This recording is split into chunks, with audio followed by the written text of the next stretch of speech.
Hello, I'm Leona Fricker, founder and inspiring chief at Inspiration Space. I'm talking about ideas to opportunities, and this is themed around AI. This is about teaching you how to reverse engineer from problems that you see out in the world. Sometimes they're your own problems, most of the time they are, to then create opportunities based on your ideas. We are going to talk about AI in today's world, my handy 3P methodology, how to identify opportunities, and then overcoming obstacles and making a plan. And once you complete an assessment, that you will then get a list of curated tools so that you don't have to find everything. You can find what you need. So the 3Ps: pivot, pursue, and partner. What's great about being small is that you can be quite agile. You can also be quite ambitious, and you can be a very good partner. So when it looks at pivoting, it's about safeguarding your abilities against AI by honing your unique skill set. It's playing to your strengths. Or pursue is all about looking at how the employment landscape is changing, what shifts are taking place, and then how you can effectively exploit those opportunities by focusing on the things that call for a human touch and intricate decision-making. So it's those high value HI skills, human intelligence, the thing that AI is not probably ever going to be able to do. And then partner. And this is all about collaborating with AI. It might seem unconventional if you're like, oh my gosh, I'm afraid the robots are going to take my job. But it's actually about being able to utilize it to maximize your efficiency. And we need to do that with balance. So just quick history of OpenAI and ChatGPT. OpenAI was founded in 2015 by Sam Altman, Elon Musk, who was one of the early investors, and now Mira Murati, who is the CTO. All of these people knew that AI was going to be absolutely transformational. And the idea behind OpenAI was that if it ran as a nonprofit open source project, the good guys could build the tools. And ChatGPT, this was a product of FOMO. One of the engineers was like, oh my God, if we don't build some sort of chat bot, our competitors will get there first. And then ChatGPT was launched, and they did not realize what it would actually do. So it's the fastest product to get to 1 million users. And with every input, it's better and better.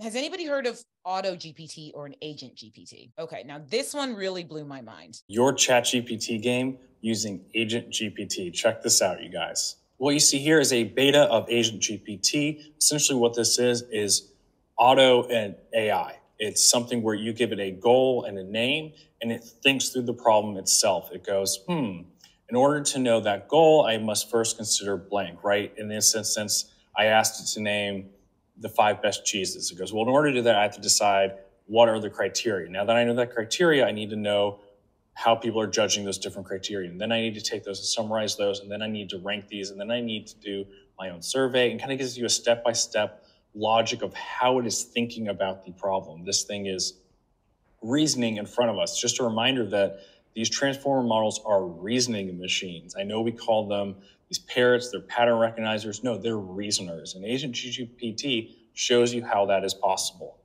So if you imagine in the travel industry, if you have an Agent GPT, you don't need a travel agent. Your Agent GPT is your travel agent. So you tell it what you like, when you want to go, the weather you want, et cetera, et cetera, et cetera. And then your Agent GPT will find and book your trip. And you can say, I want the cheapest price. I want it to be like whatever you want it to be. The Agent GPT can do it.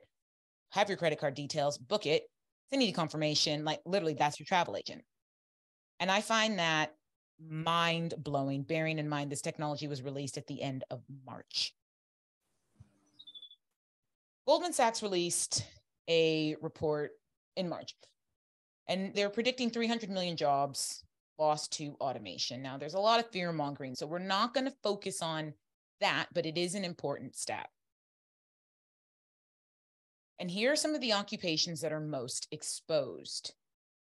You have survey researchers, interpreters and translators, public relations specialists, mathematicians, which I found really interesting, but ChatGPT does math very well, blockchain engineers, climate change policy analysis, effectively anything where you can put the information in and then have it analyze it and then give you a response. And then when it comes to graphic design, if you see at the bottom here, this actually had some of the highest variance in the sense that not all graphic design is the same. So it's going to be really important to be very distinct and not just putting stuff out that looks like Canva. Similarly with like social media, with an agent GPT, you'll be able to say, I want you to create a 30-day social media strategy. I want you to create the content, and then I want you to schedule and post. And it will do that. Another big one is Midjourney. So this picture here was created on Midjourney V1 about a year ago. And this is Midjourney V. In a galaxy far, far away, prepare for a reboot like never before. This summer, Wes Anderson brings you a side of the Star Wars universe you've never seen before, the Galactic Menagerie. Join this ragtag crew of unlikely heroes as they navigate the absurdity of the cosmos, challenge the Empire, and redefine what it means to be a rebel. Our mission is simple. We steal the Emperor's artifact, save the galaxy, and maybe find ourselves along the way.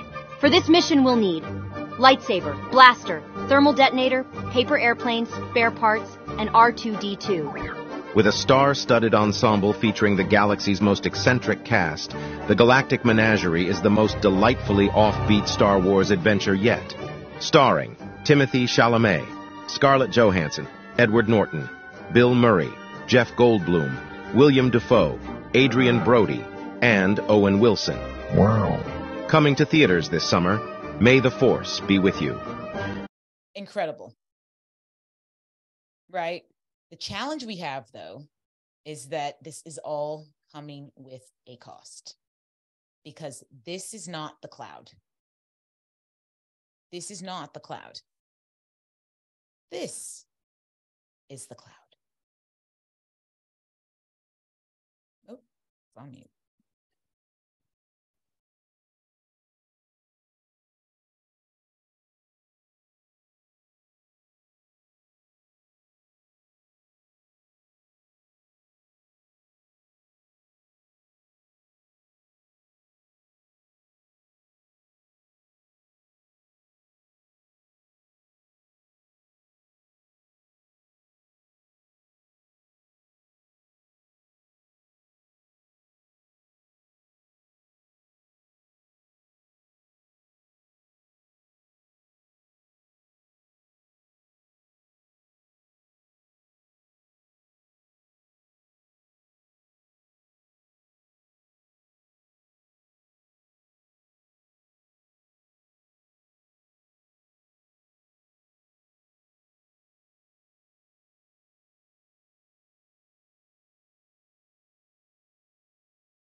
Now, this is important because all of this activity comes with an environmental cost. Those data centers, think of them as factories. The hardware that is required to use generative AI uses rare earth minerals. And they burn out really fast, which is why Microsoft invested, because OpenAI on its own did not have the financial resource available to actually support the hardware that they needed. And so when you're thinking about how you can start to find your place in the world of AI, just remember that how you feel about the environment, how you feel about human rights will also be predicated on that. And so we can't have it as a race through FOMO, because then ultimately what we end up with is the digital version of fast fashion. It's really important that you remember that when you're thinking about your place in the world as a consultant, as an advisor to your clients, part of your job is going to be able to steward them through this, because a lot of people don't know that. When you've got a client who puts environmental responsibility at the top of their agenda, and then at the same time, they're saying, oh, we've laid these people off, or we're not doing this because we're going to use AI, you can then say, have you considered this impact? This is what I mean around the digital impact of the cloud. So no one is going to come and save us. So what we got to do is we got to fill up the gaps in our knowledge, and we got to do it fast.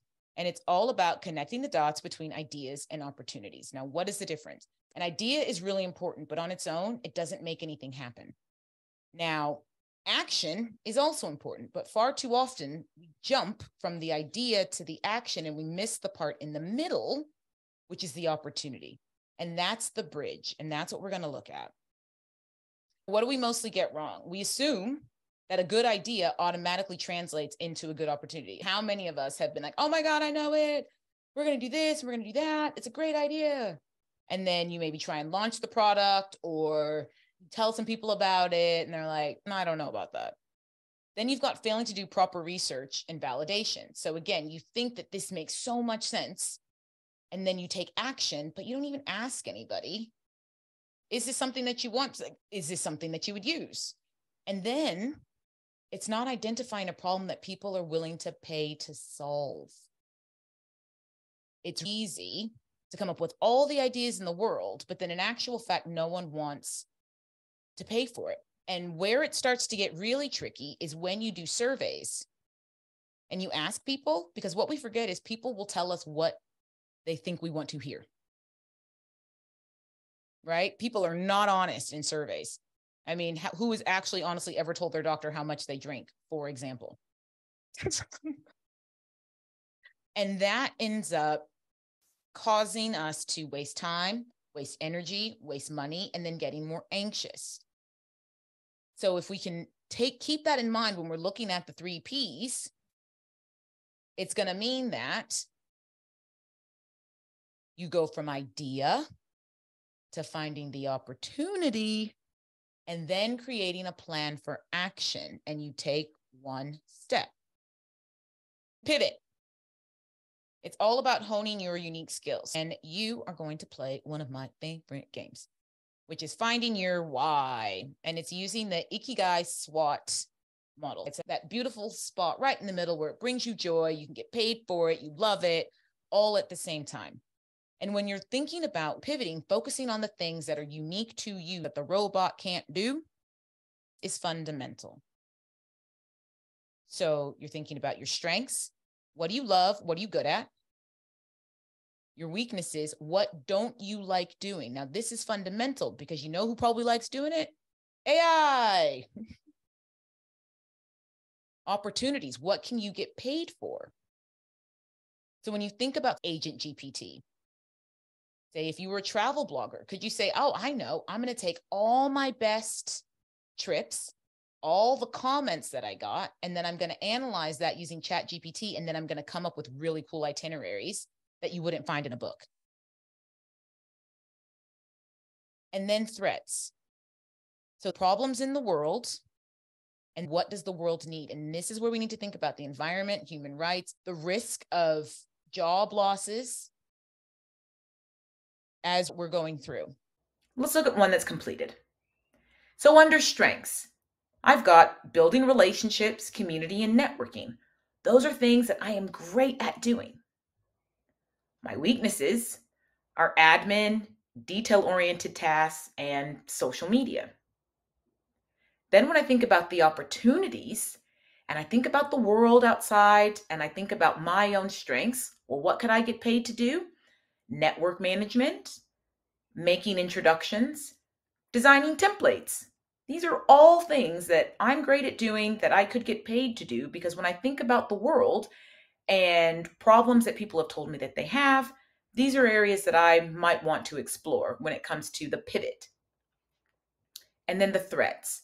When I think about the world and the problems that we have that we need to solve, isolation, that's growing exponentially. The climate crisis, and information overload. So when you're doing your Ikigai SWOT, I want you to take a moment to think about, what are you great at? What do you love? I want you to think about your opportunities. What can you get paid for? I want you to think about your weaknesses. What don't you like doing? And then I want you to think about the threats, which are the problems in the world. Ready? Go.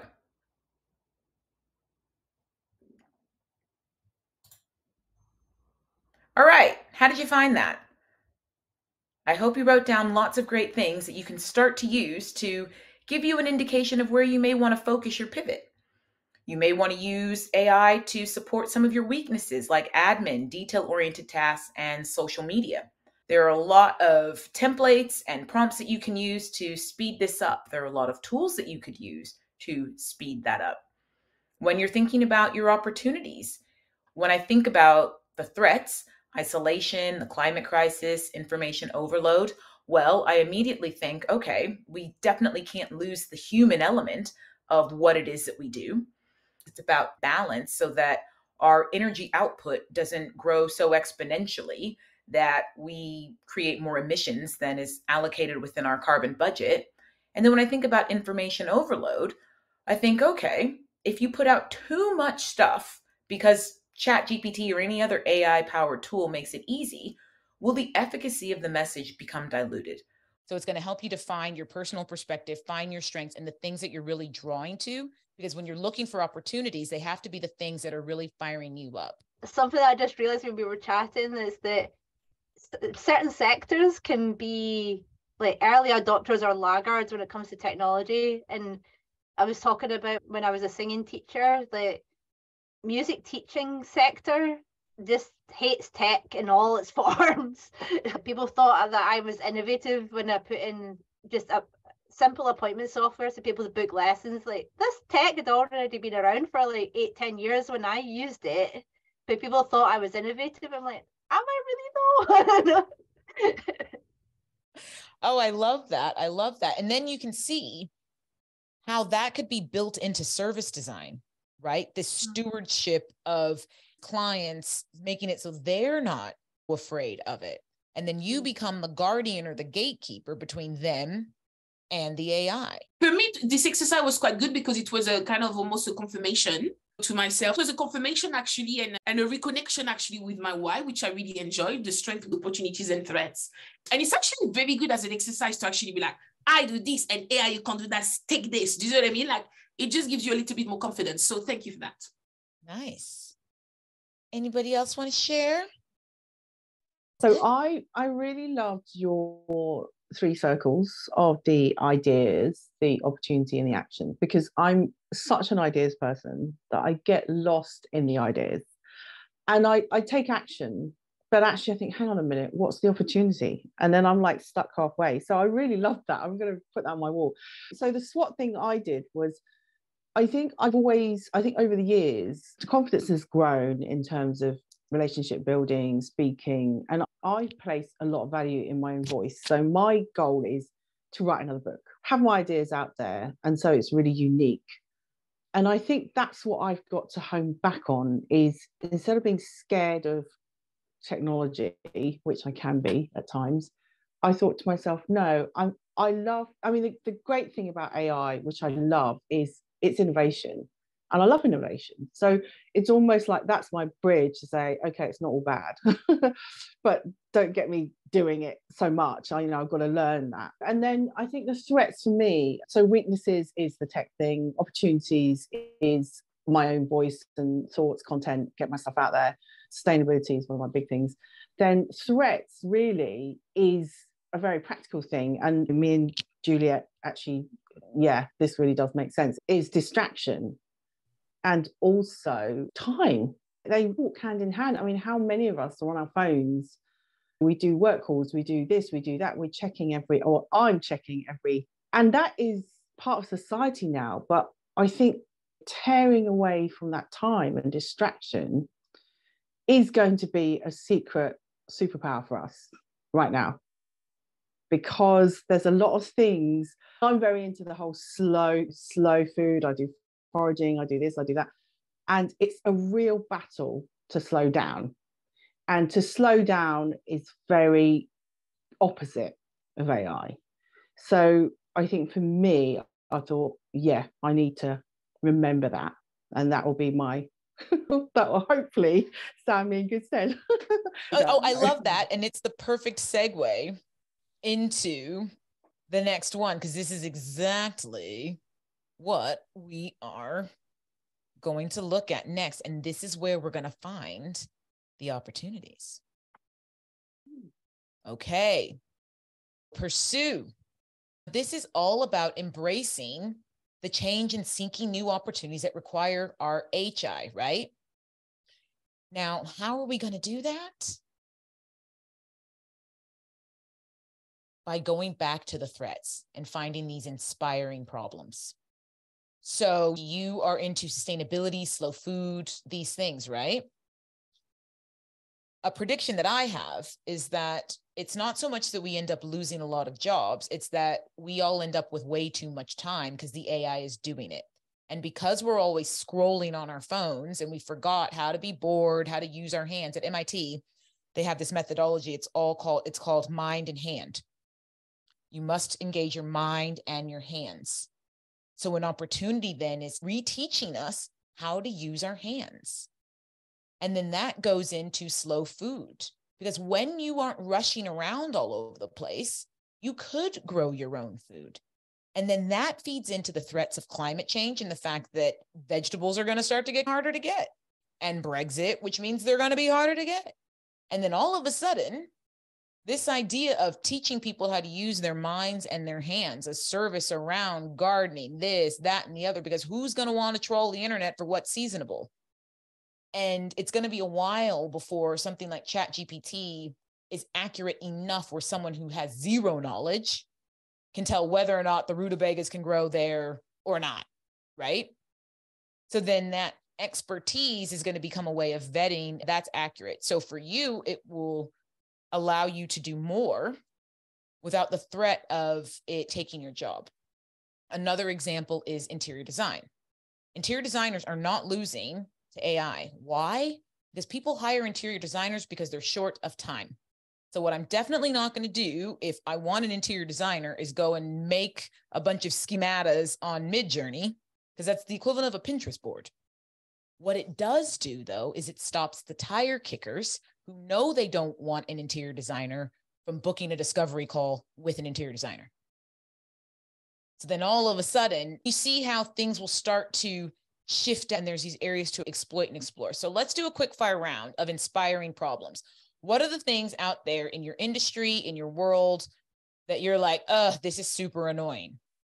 There needs to be a solution for this. And I think that I could solve it, because those are, in fact, some opportunities. So Juliet, if we look at PR, what are some inspiring problems, things that your client, you're like, oh man, we really should fix this. This would make the industry better, or how we work better, any of those things? It's all about relationship building. So for me, I know everybody who writes everything, but I mean, print's dying, so it's all online. So I have no idea about SEO, and I'm a bit rusty and rubbish at organizing and understanding an engagement for an influencer over on their social media channels. I mean, I'm the girl who faxed her press releases. So, for me, on updating SEOs, I mean, yeah, that's where I fall down. Print's dying and I love print. Okay. I have an idea on that one. So if print is dying, right, and we're going to have fewer journalists, what do we think the side effect of that might be? There's going to be so much content, no one will engage with digital content in the same way, which in actual fact, mind and hand, magazines, print, decentralized, created for brands, with all of these writers that have lost their jobs to AI, funded by a brand and redirecting marketing budget to that. and it's more sustainable because it's actually easier to track the carbon footprint of something like print and make more ethical, balanced choices than with digital. Because as we saw, the cloud is not the cloud. Yes. That was interesting to see that. Because, I mean, we all get it now. How many LinkedIn messages and emails are we all getting now? And you're like, what even is this? And it's going to just get faster and faster, which means people are going to be desensitized to it. So to cut through, we're going to go back offline. Vanessa, have you thought of one? I haven't. What? So some of the challenges you mean in my industry? Or like the inspiring problems that you're like, ooh, that really gets me in this industry or whatever. You know, there's an opportunity in this. For me, there's an opportunity for companies to, so I'm a diversity and inclusion consultant, as well as an accredited executive coach. I think that there is an opportunity and actually a very big need in getting people to collaborate better and be more relevant and future-proof themselves. Because what happens is that ideas, if we're thinking about innovation, etc., ideas, and actually the business case of diversity and inclusion is about innovation, is about more agility, etc. What we see, though, is that only a very few cultures, a very few companies with specific cultures can actually achieve that. So I think that there is an opportunity for better skills actually to be developed and embraced by people by going back to basics and actually by really focusing on interpersonal relationships to collaborate better, creative thinking, better communication. But when I say better, that means that we need to include inclusion or a more diverse pool of individuals that are now being represented in companies. So I think that and it's not, it sounds very simple, but actually there's so much that goes within that, because I do believe that post-COVID people have forgotten how to collaborate, how to actually be the best they can be in an environment and deliver against a company's mission. So yeah, that's basically what I see as an inspiring opportunity, if I may say so. Yes. Now, here's another one for you. And this feeds into that. Levi's did an ad using generative AI and an AI model.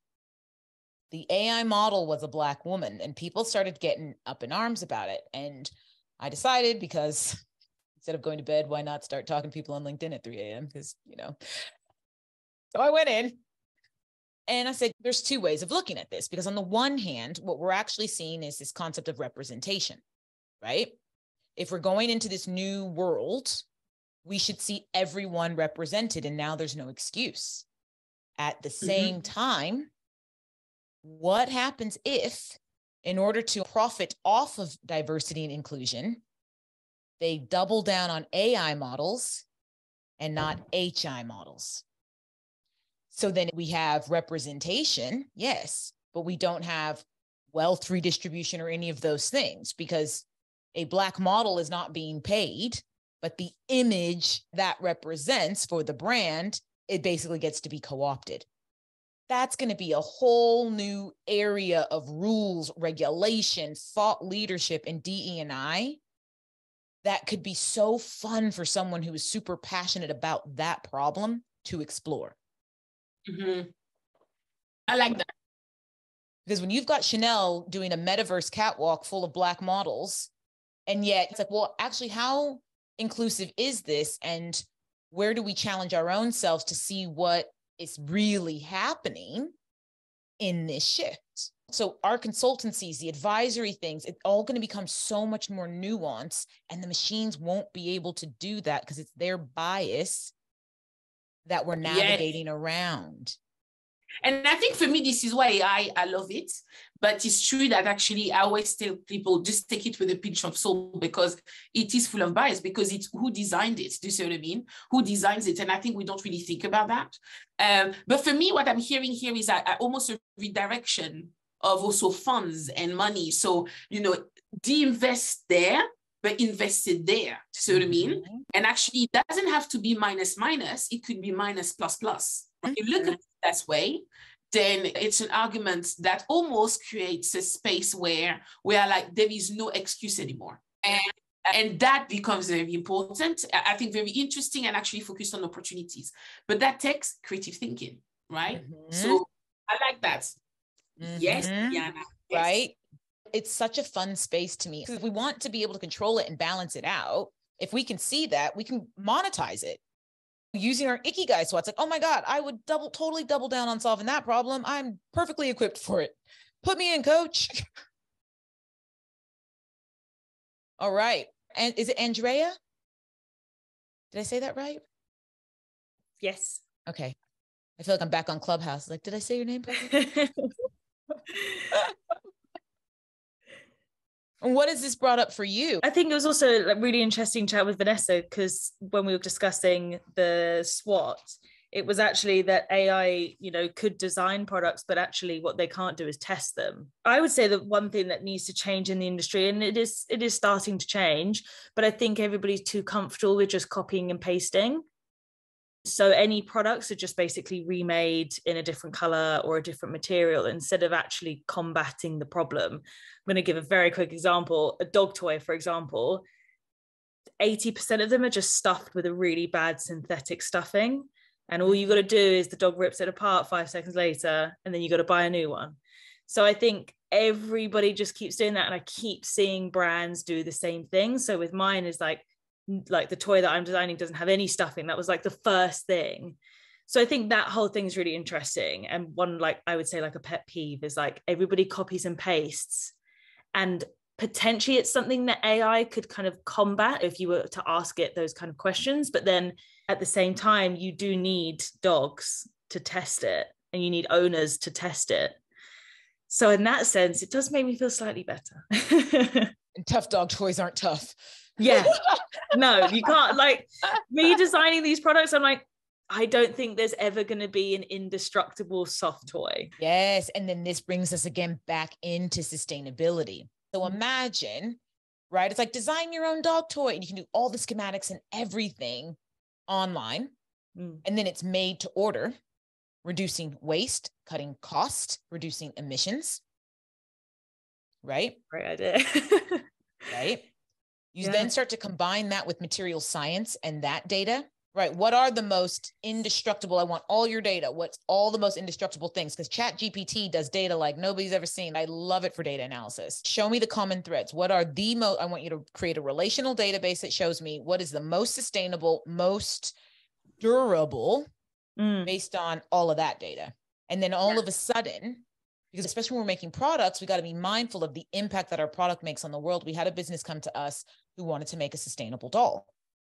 And as we went through, it became very obvious that for her to be successful, it was going to be incredibly damaging to the earth, because organic cotton is horrible. So in actual fact, that's not a business the world needs. Over 90 days, it turned out that by pulling out on her strengths, she's now created a circular materials company that works with the Ministry of Defense to turn Kevlar into high value material. Because traditionally Kevlar turns into tires and tarmac. That's all you can really do with it. But it has a lot of chemicals that go into it. It's very expensive, but it doesn't stay in circulation for long. So she now has a material circularity company, and they've expanded into Luxembourg. They've got European funding, and we worked with her to do that when she was in New Beginnings, just by saying, well, what's really motivating you? What are your strengths? What do you have? And it turned out she has a really strong network in defense. And the thing that was motivating her, which was inclusion and showing new representation in action figures, I said to her the other week, we had a session, and I was like, they're going to make a doll out of you. Right? And this is where, when we can keep things in balance and look at the impact that our businesses are making on the world, it's so important in our pursuit of opportunities.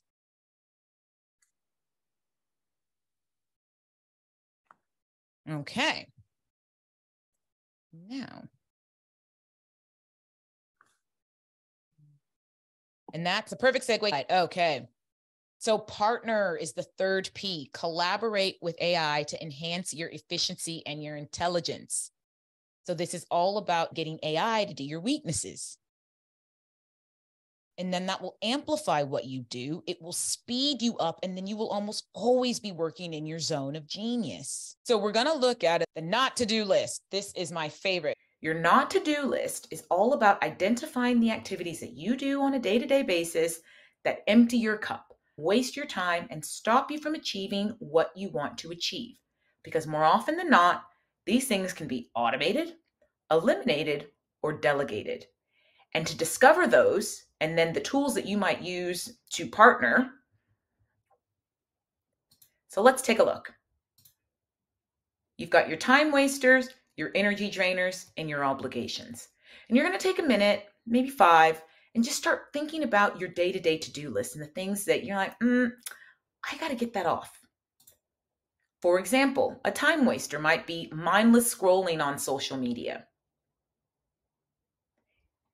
An energy drainer could be when you attend meetings that have no agenda. And an obligation could be content planning. These are the things that are on your, I should do this list, but I don't really enjoy it. So take a minute to think about your time wasters, your energy drainers, and your obligations, and then write down your not to-do list. So how was that? Do you have a long list of things that you're getting ready to automate, delegate, or eliminate? Good, because that will help you get closer to where you need to be focusing and ultimately to your goals. AI is a great tool to use to do some of this heavy lifting. And in the toolkit, you'll get access to a list of templates, techniques, and tools that will help you go further faster.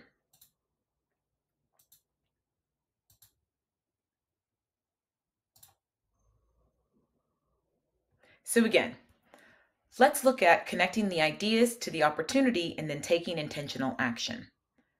So your ideas can be formed by the things that you want to bring into the world already. The opportunities are the way that you will design those solutions to solve a problem. And then action is quite obviously then how you get it out into the world. AI can support you along each of these trajectories. AI can support you along each of these stages, but what's important is that you find the opportunity. This is something that we can support you with through Inspiration Space. We've got loads of DIY tools. Your toolkit will also help you to figure out the best way to take action and to also help you to determine whether or not right now is the time for you to pivot, pursue, or partner. Like an elephant, you've got to eat this bit by bit. So you may find that right now where you are in your business is the right time to pivot. So you focus there. You may find that in actual fact, now is the time to pursue. This is how you might want to accelerate your business growth. Or partner as a way of making you go faster when it comes to your service design or how your product is made. But either way, you want to have this balance between them all so that what you're not doing is wasting your time and your energy to create solutions or new ways of working that don't get you closer to where you are. Or what you don't want to do is waste your time and your energy on creating new systems, processes, tools, products, services that don't get you closer to your goal. All right. Thanks for joining me, and we'll see you again soon.